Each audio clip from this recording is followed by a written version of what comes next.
The KXAN News Podcast is sponsored by Shelf Genie.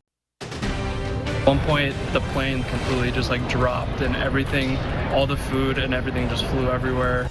A flight that took off from Austin hits severe turbulence. How many were hospitalized after an emergency landing? Property tax relief, two very different bills filed in the Texas House and Senate. Which one is better? Well, at first at 5, the first significant severe weather event of the season. Thank you so much for joining us. I'm Daniel Marin. And I'm Jennifer Sanders. The next few hours could certainly be bumpy.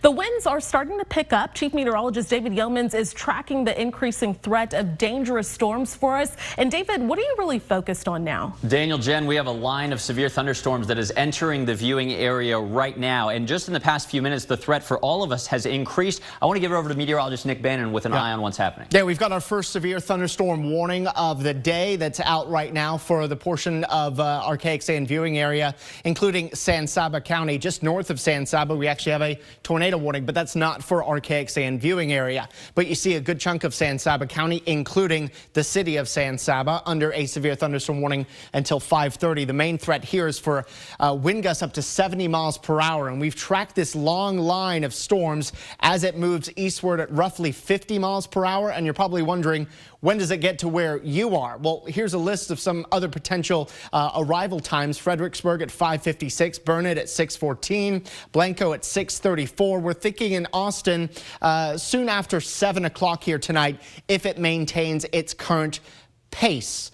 Now, it's just one severe thunderstorm warning so far. We're anticipating more. National Weather Service has a severe thunderstorm watch until 8 o'clock this evening for San Saba and Mason counties, meaning the ingredients are there for the potential for more severe thunderstorms. And for Lampasas County, which is also in our KXAN viewing area, and for many more counties to the north, a tornado watch in effect then until 10 o'clock because we think the areas to the north have a higher tornado risk. What about the rest of central Texas? Well, new within the last few minutes, the National Weather Service, along with the Storm Prediction Center, have now shaded this area in red as having an 80% likelihood for a new, most likely severe thunderstorm watch to be issued. And that does include just about all of the Austin metro and then the rest of the hill country. Eastern counties may have to wait a little bit for a severe thunderstorm watch or a tornado watch, but eventually those storms move east.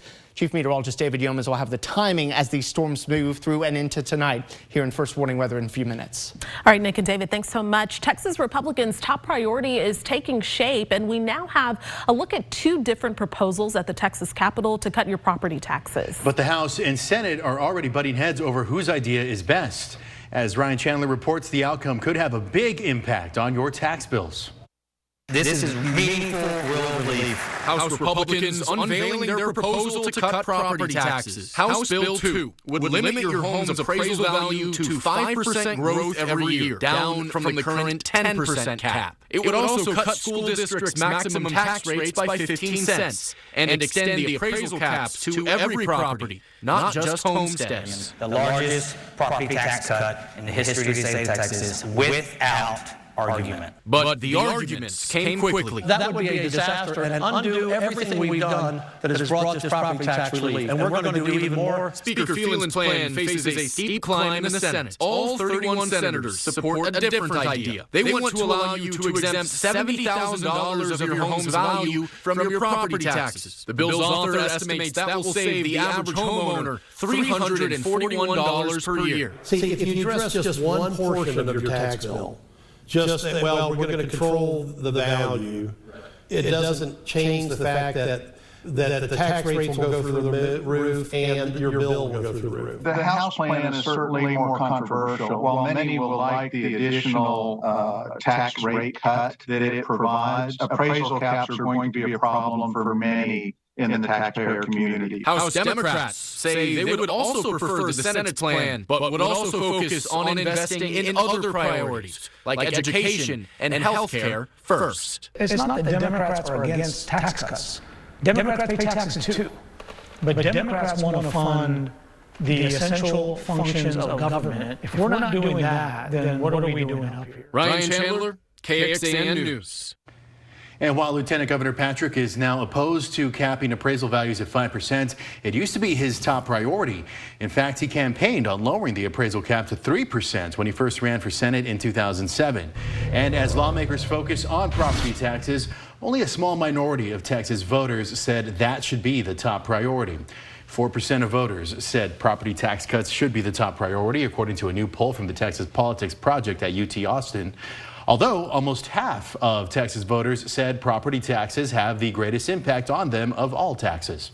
The Lieutenant Governor also said today giving parents the right to choose where their children attend school is one of his top priorities this session, and he says he's prepared to take that fight beyond the regular session. We should not leave here this year until we pass school choice. I don't care how many special sessions it takes. And he listed school choice as number 8 on his list of 30 priorities for the session.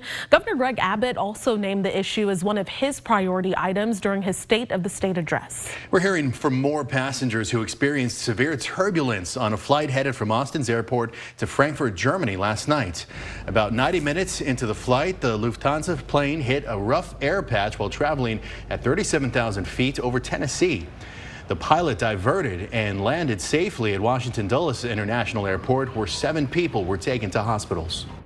It got really bumpy, and then at one point the plane completely just like dropped, and everything, all the food and everything just flew everywhere, and it was pretty scary, honestly, for a little bit. I mean, everyone was kind of looking around. Like, I don't think anyone ever has experienced something like that. Like, I've flown a bunch, and I've never even come close to anything like that. Now, turbulence continues to be a major cause of accidents and injuries during flight. The NTSB says it accounted for more than 37% of all accidents on larger commercial airlines between 2009 and 2018. The National Transportation Safety Board just released its preliminary report into last month's close call at Austin's airport. Here's the new map that came along with it. In purple, you can see the track of the FedEx plane that was cleared to land. In red is the track of the Southwest plane that was cleared for takeoff at the same time. Exactly how close they got has not yet been determined. The NTSB says the traffic alert and collision avoidance system computers have both been removed from the planes and sent for a full data download. The House Ethics Committee has launched an investigation into New York Republican Representative George Santos. The panel says it will look at whether Santos may have, quote, engaged in unlawful activity with respect to his 2022 congressional campaign. It will also review whether Santos was truthful on financial disclosure forms, whether he may have violated conflict of interest laws, and allegations of sexual misconduct from a person who sought a job in his office. The Justice Department says former President Donald Trump can be sued by injured Capitol police officers and Democratic lawmakers over the January 6th insurrection at the U.S. Capitol. The department's position that Trump was not immune from such lawsuits was laid out in a filing before a federal appeals court.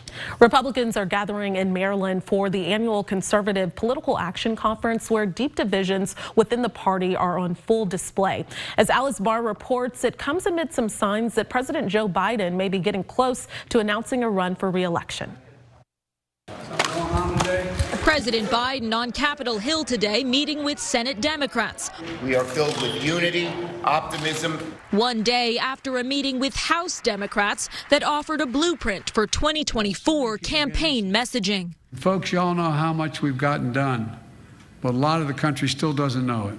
That's why the big job in front of us is implementing the laws we passed so people start to see it in their lives, all the benefits that are there. Amid speculation over when President Biden may announce his re-election bid. When will you announce your re-election, sir? When I announce it.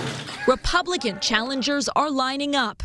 Declared candidates Nikki Haley and former President Trump and potential contender Mike Pompeo testing their own strategies at the Conservative Political Action Conference underway today. The more the merrier, because, the more people are fighting it out, I think you get sharper. But deep divisions within the GOP and sexual misconduct allegations against the head of CPAC have many Republican leaders and potential candidates, from Florida Governor Ron DeSantis to former Vice President Mike Pence, skipping the long-held tradition.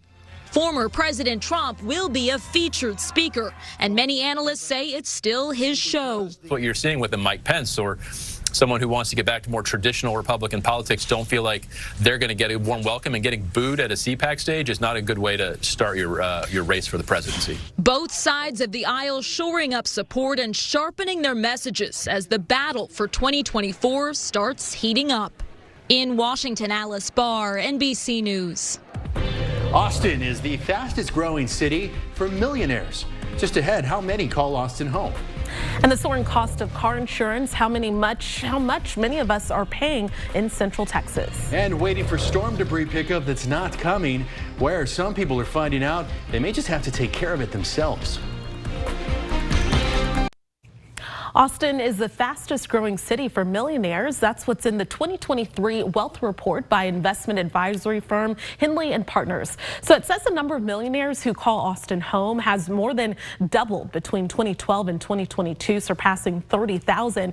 Digging a little deeper, 86 of them have wealth that is more than $100 million. There are also 9 billionaires who live in Austin. The report defined wealth as a person's net investable assets, meaning cash, property, and listed company holdings. Well, maybe you've noticed the cost for car insurance is spiking. Drivers nationwide and right here in Central Texas are now paying more than $2,000 a year for car insurance.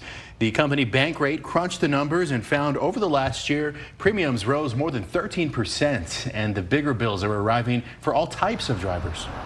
I'm a safe driver. My wife's in school. We don't drive that much, and I was generally surprised because I've never actually used my insurance before. And then all of a sudden I'm out $800, $1,000 a month. And I have a son, we have to buy diapers. I'm paying for my son's school, for my wife. Head on Nightly News, where car insurance rates are rising the most, and what to know if you're shopping for new insurance. Still calm here in Austin, but don't let your guard down. Warnings are becoming more numerous right now in the Hill Country. We have a new severe thunderstorm warning just issued, including Gillespie County, Fredericksburg, Harper, and Doss. 60-mile-per-hour wind gusts and quarter-size hail racing your way. That cell, speaking of racing, it's moving at 70 miles per hour. Not only that, but it's now showing signs of rotation. No tornado warning issued on it as of now. We'll be back with the latest analysis of what to expect this evening.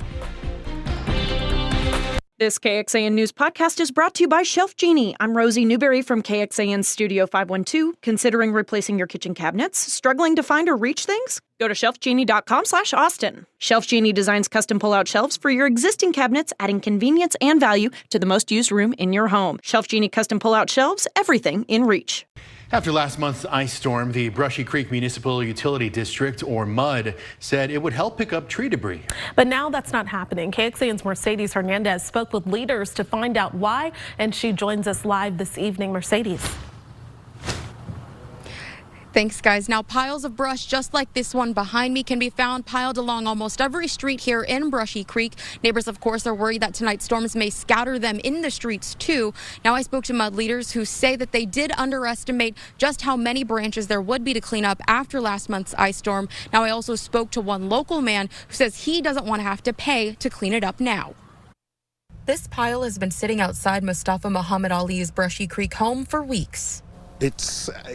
It aggravates me to see it, so I pretend it's not there. Right after the ice storm, he says the Brushy Creek MUD promised to help people clean up, but walked that back this week. And with no county brush pickup available, this pile will stay put. The MUD and the county are absolving themselves of any responsibility is completely unacceptable. It was an optimistic opportunity, but unfortunately wasn't financially viable in the long run. Sean Dalton is the general manager of the Brushy Creek MUD. He says the district's budget just can't make room. We didn't enter into the budget year to anticipate a $500,000 tree debris cleanup from an ice storm. Dalton says the MUD is brainstorming short and long-term solutions for future weather damage. But with strong winds and rain expected Thursday, Muhammad Ali says branches that should have been cleaned up weeks ago now pose a threat. That happens, we get 60-mile-an-hour gusts going around, and the branches will be all the way down the street. Then who's going to be responsible for them?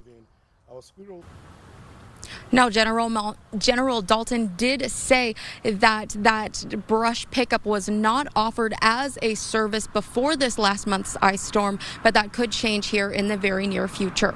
In Brushy Creek, I'm Mercedes Hernandez, KXAN News. First warning weather with Chief Meteorologist David Yeomans. Well, wind gusts of 60 miles per hour or greater are a concern pretty much area-wide this evening as a line of severe thunderstorms, the first early this spring season, is starting to roll through. Let's get right now to meteorologist Nick Bannon with a look at a new severe thunderstorm warning. Yes, and new severe thunderstorm watches too, David. We hinted at this just a few minutes ago, gave you your first warning about a new likely severe thunderstorm watch, and just minutes ago the National Weather Service issued it for almost the entirety of the KXAN viewing area. This severe thunderstorm watch now includes the Austin metro counties and most of our eastern counties, and it goes all the way until 10 o'clock tonight. What is a severe thunderstorm watch?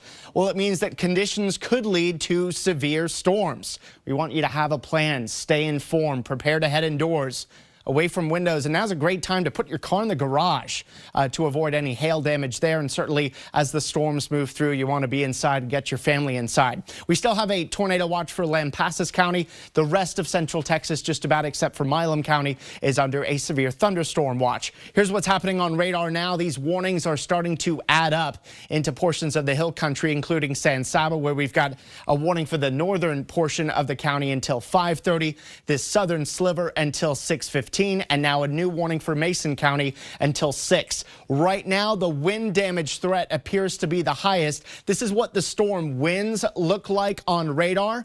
And you can see some of these bright colors here indicating some very strong winds in the storm getting driven down to the ground. And as we query some of these winds, we're seeing some gusts already up to 60 miles per hour, which is what David was warning you. So, David, I know you're going to be taking us through the timing of the storm, how this line moves through central Texas tonight, and our main concerns with it. That's right, Nick. And the main concern, as you mentioned, is wind damage. We think that's going to be the most common thing that we see as the line sweeps through. Also, though, we cannot rule out an isolated tornado or two and some more large hail like many of us unfortunately saw in the hill country this morning.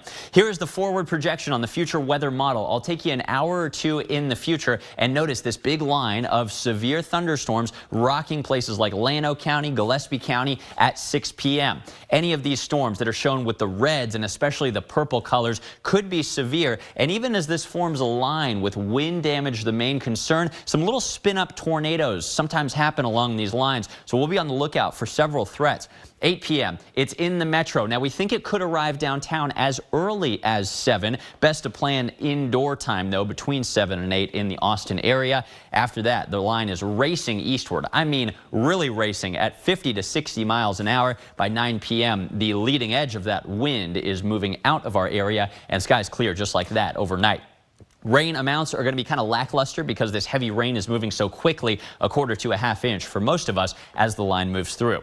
Temperatures are also about to drop just like a rock. We're going from the 80s to the 60s behind this front. Watch that line of cooler air bringing us to 59 in Marble Falls by 6 o'clock, down into the 60s in Austin as it moves through, and our eastern counties get in on this cooler, more seasonable air by 8 or 9 p.m. Now, there's also something interesting happening. We're going to get some serious west winds even behind this line of storms. Here's the line of storms on a cool NOAA satellite image that I don't usually show you. Artificially enhanced behind it in this yellow color, the satellite and the computer analyzing it are picking up on blowing dust. Matter of fact, I think we're all going to be breathing some West Texas dust as this line blows through tonight. In Del Rio, right there, they had a 73 mile per hour, just about hurricane force wind gusts, blowing dust, reducing their visibility to a half a mile and cutting their power out. A wind advisory in effect for many, including Austin, through midnight with westerly wind gusts up to 50 miles per hour. Our computer model suggesting winds over 60 miles an hour in parts of the hill country. Winds will gradually die out overnight. Still a breezy morning, though, tomorrow. Tonight, 51 degrees as the skies clear and the winds howl. Tomorrow, really pleasant as the winds slowly diminish. High temperatures at 75 with low humidity. Low humidity and sunshine. It's going to be a perfect weekend. First weekend of March, lower 80s each afternoon. Then next week, we've got a whole nother thing we're watching, a little March cold snap, dropping lows to the 40s and bringing some cold, light rain. We'll be right back. The Austin Police Department is launching a new non-emergency reporting system powered by artificial intelligence, and you can use it by downloading the Case Number mobile app. A virtual officer will conduct a full interview, and it supports several different languages. APD says it believes the new system will reduce wait times and speed up the investigations process. Well, now to today's big announcement out of Egypt, the discovery of a sealed-off chamber inside one of the Great Pyramids at Giza that date back to some 4,500 years. It's a 30-foot-long corridor perched above the main entrance at the Pyramid of Khufu. That's the largest of the pyramids. It was found by the Scan Pyramids project, which has been using different scanning techniques to peer inside the pyramid. Now scanners want to know why the closed-off chamber is there.